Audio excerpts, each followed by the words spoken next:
Agora, Zaidan, precisa ver se vai ter paixão ou não nas discussões que envolvem a lei de improbidade administrativa. Essa lei existe faz muito tempo, desde 92, né? Aliás, surgiu por causa de tudo que veio no levante, no tsunami do governo Collor, né? E aí surgiram várias iniciativas para combater a corrupção, tirar do jogo políticos que demonstravam um comportamento que levava ao não trato do dinheiro público, da coisa pública. E aí os parlamentares, depois de um tempão, quase 30 anos depois, resolveram dar uma mexida nesse negócio. E a mexida, puxa vida, que surpresa, era para favorecê-los. Os mesmos saem favorecidos quando você tira um pouco o pé daquilo que é o rigor da lei. E o rigor da lei vai estar sendo julgado. Se essa lei, não se ela é válida ou se ela é inválida, mas para saber se políticos que cometeram alguns crimes ali atrás são beneficiados ou continuam tendo os mesmos julgamentos já iniciados. Entre eles, até o presidente da própria Câmara, Arthur Lira, que está interessadíssimo e jogou no peito do Fux a necessidade de votação logo dessa história. Isso que está acontecendo hoje, lá no STF, neste exato momento, Zaidan. Ronald, é interessante a morosidade, né, das coisas no judiciário, porque a lei, como você frisou, de 92, e o objetivo óbvio era exatamente você ter a possibilidade de uma punição administrativa, não é punição criminal, para atos de improbidade. E aí, há um caso concreto que chegou ao Supremo, de uma advogada que trabalhava no INSS, a Rosemary Córdova. Ela trabalhou de 94 a 98, período curto, e foi acusada de improbidade por conduta negligente. A ação foi movida pelo Ministério Público contra essa advogada em 2006. Olha o tempo. 8 anos depois dela deixar o INSS. Porque ela viajou sem informar previamente ou garantir um substituto durante a ausência. Tudo bem. Está previsto que isso não pode, está tudo certo, né? Mas essa situação, quando comparada aos casos que terão algum impacto da decisão do Supremo, sofrerão algum impacto daquilo que o Supremo decidirá, são casos cabeludos, casos de corrupção, de desvio, de improbidade para quem governava um estado, uma prefeitura. E o caso dela, perto desses casos que sofrerão algum impacto positivo ou negativo para quem foi acusado e até condenado por improbidade administrativa, o caso dela é assim, quase infantil, né? Eu me lembrei até, Ronald, de uma passagem bíblica em que Nosso Senhor Jesus Cristo está dizendo para os religiosos, está lá em Mateus 23, ele fala assim: vocês coam mosquitos e engolem camelos, né? E isso acontece com muita frequência. Você tem, quando resolvem filtrar os mosquitos, né? Esses casos pequenos, de gente sem poder, sem influência, sem dinheiro para grandes advogados. É interessante como a punição costuma ser implacável. Mas os mesmos que coam mosquitos engolem camelos. Os grandes casos de corrupção, de roubalheira. E nós temos, nessa história aqui, infelizmente, o mais grave não será tocado pela decisão do Supremo. Ou seja, o Supremo não vai mudar aquilo que o Congresso decidiu. Então, o dolo, o querer cometer o delito, vai continuar como critério primordial para a punição. E a dificuldade, que haverá sempre, ou quase sempre, de se demonstrar que houve intenção de cometer um delito, de cometer um crime de responsabilidade, de improbidade administrativa. E isso, o Supremo não vai tocar nisso, porque isso não está em questão. Ele vai discutir se é retroativo, se vai beneficiar pessoas que lá atrás foram punidas, consideradas culpadas, né? E aí essa lista, você mencionou alguns, tem desde o caso do José Roberto Arruda e o caso cabeludo, né? Opa! Porque ali há, inclusive, a polícia chegou à conclusão não só dos delitos, mas do que veio depois, paralelamente à investigação, que era compra de testemunha, etc. E onde há corrupção, a lavagem de dinheiro, você vai aumentando os crimes. E o Arthur Lira teria, inclusive, dito para o Fux, você tem de botar isso para votar. Você tem de colocar isso em votação com urgência, porque a eleição está aí, né? E o pedido dele foi atendido, Ronald. Inclusive para ele a eleição tá aí, né? Claro. Então, Fux, como é que é, né? E esse tipo de pedido costuma sensibilizar, né? Ah, lógico. Eu acho que esse é um dos casos, o Zaidan citou.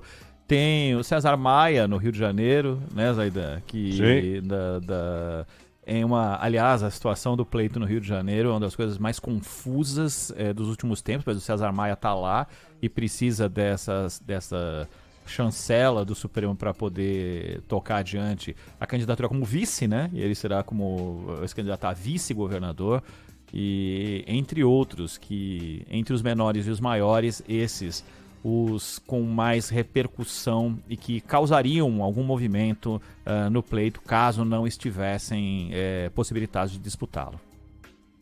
É interessante que advogados que dizem não está havendo afrouxamento, é a correção de um excesso.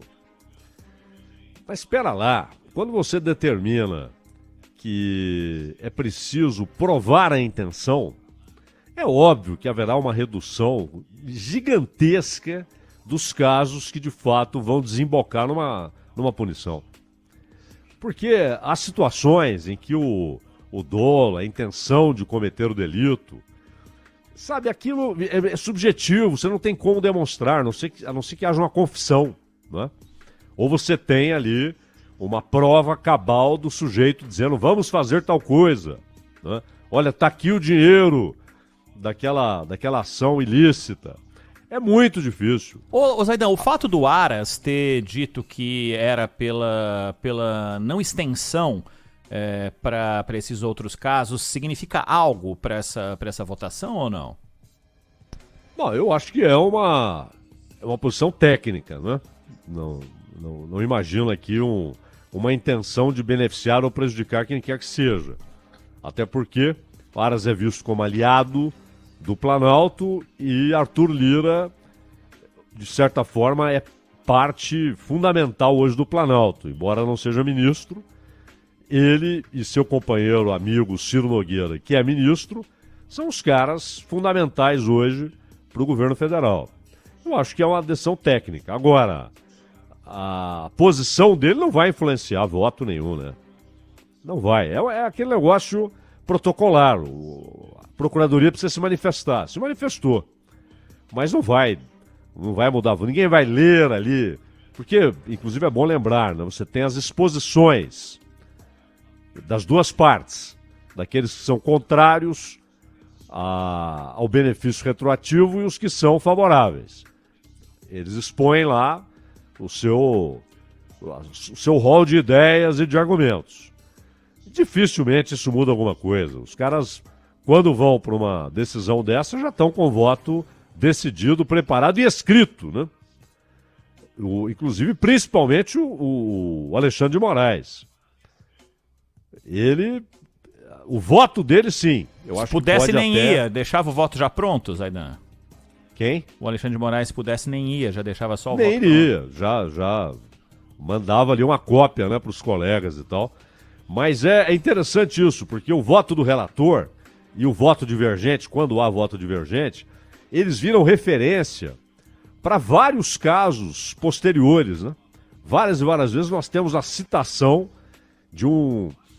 da justificativa de voto de um relator ou de quem abriu divergência. Às vezes um voto de 1995 é citado hoje pela Carmen Lúcia, citado pelo Gilmar Mendes como referência. Toda decisão do Supremo, ela sempre tem de ser vista como a abertura de um precedente. Isso passa a ser uma referência, inclusive teórica, né? De teoria do direito, para aqueles que serão ministros daqui a 30 anos, daqui a 40 anos. É muito importante cada decisão do Supremo, e no caso, quando o voto não é aquela votação virtual, que eles não precisam, só votam, né? Inclusive tem dias, o cara vai lá e vota, fulano já votou. Ele não explica o voto. Mas nas sessões em que há a explicação do voto, isso vira uma referência de teoria do direito. Parte-se da premissa de que quem está lá pode estabelecer novos parâmetros e referências da teoria do direito. Então, várias vezes a gente ouve o Gilmar Mendes, está lá há tanto tempo, está há 20 anos lá, a Carmen Lúcia, antes o Celso de Mello, quantas vezes ele citava, ele que chegou no determinado período a ser o decano, quantas vezes ele citava julgamentos anteriores, né? Então o Alexandre de Moraes, claro, não só vai ler, como vai caprichar nos argumentos, porque isso fica lá como um documento de referência, inclusive teórica e intelectual, né, para os juízes que virão depois, né? Sabe o clima lá em Brasília? O João Pedro Melo acompanhando a votação. A votação já começou, não tem voto nenhum ainda, a exposição dos advogados, as defesas dos advogados. Vamos ouvir o João Pedro Melo, que está lá na capital federal. Oi, João Pedro, boa tarde para você.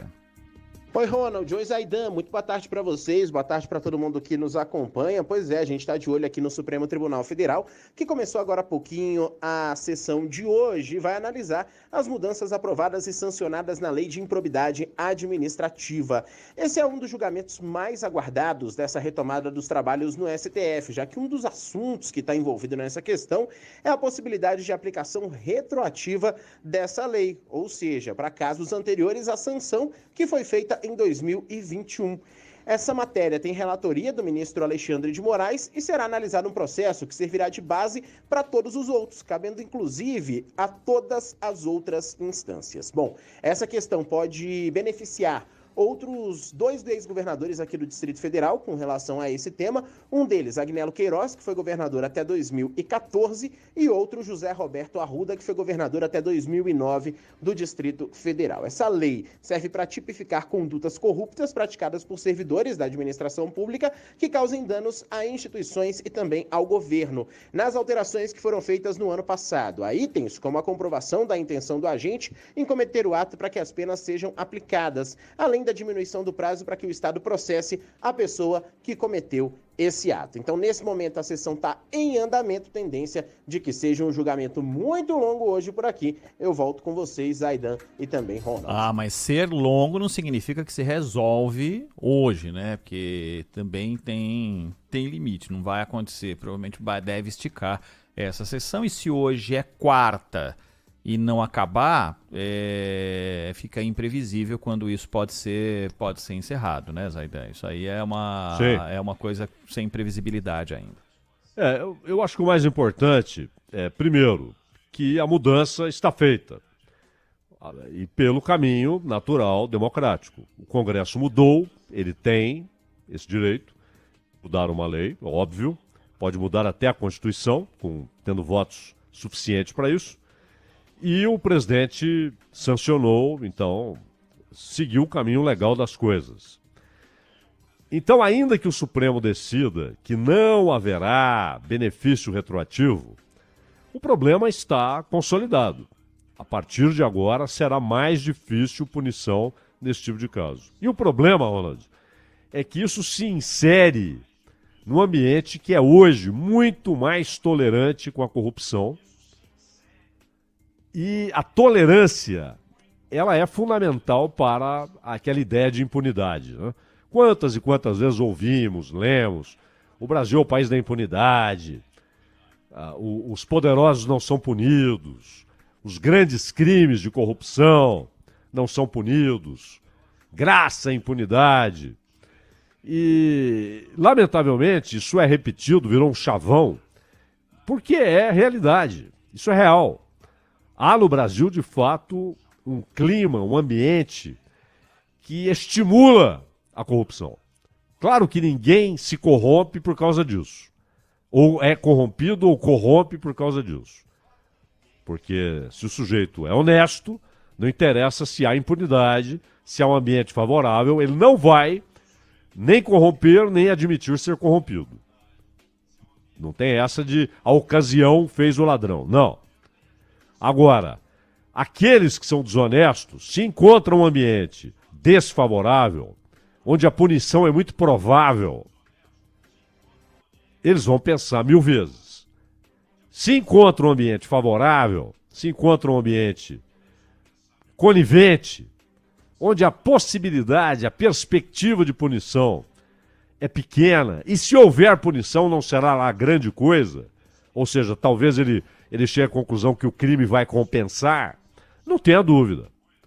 E, lamentavelmente, nós temos hoje um ambiente muito propício, incentivador, para que os desonestos pratiquem corrupção.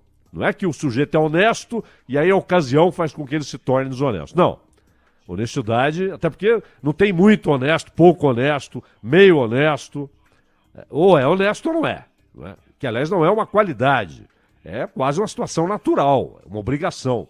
O esquisito, o anormal é a desonestidade. Quando ela se torna padrão, na política pública, na vida pública, o problema é muito grande, né, Ronald? É muito grande. E as pessoas não podem se acostumar com esse tipo de comportamento. Já tivemos momentos em que o costume era você dizer que um pouco de corrupção, um pouco desse comportamento não fazia mal desde que entregassem algo para você.